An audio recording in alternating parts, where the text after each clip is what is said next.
ji salên 2011 de û ji destpêka şoreşa Sûriyê ve aboriya welat rewşek Aloz de ye, bi taybet ji aliyê çandiniyê ve di parêzgeha Hesekê de. Li bajarê Dirbêsiyê çandinîna Pambo li paş ketiye. Her wiha cotkarnama Pambo diçînin û li gorî cotkaran sedema paşketina çandinîna Pambo ve digeriz zehmetbûna peydakirina pîwîstiyê çandina wê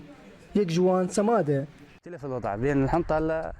چندنیا پمبو گنم گلک جدای نوانده هی مینک دما گوباران تی آلیکاریه بگنم مرد که لی پمبو گلک افدان سماد مازوت جرد وی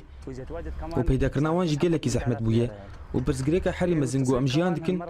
او اگو درکتنا پمبو جهری می نمایی اولی کان يختلف الحكي يعني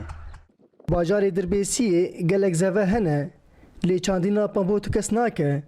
û li şûna wê zebze tê danîn ji ber got sebze di bazara de tê kerîn lê Pambo ji bilî rejîma Sûriyê tu kesî nedkerî.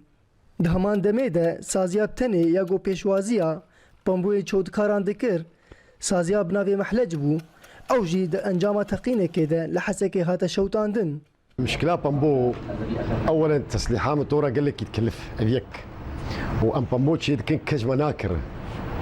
تاجرت تحكمي دمدك يعني تشتكي انما مازوت باش مازوت هي باشا يعني بس المشكله ما مازوتي مشكله تسليحي وبامبو كسناكر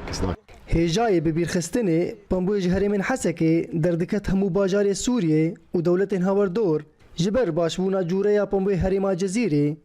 Bi destpêka şoreşa Sûriyê ziyan li gelek waran çêbû yek ji van ziyanan kêmbûna çandiniya Pambo di Dirbêsiyê de hêjayê gotinê ku herêma Cezîrê asta yekem bû di çandiniya Pambo di Sûrî de niha daketî asta herî jêr. Rodî Çolî Orient News Gundewarê Dirbêsiyê.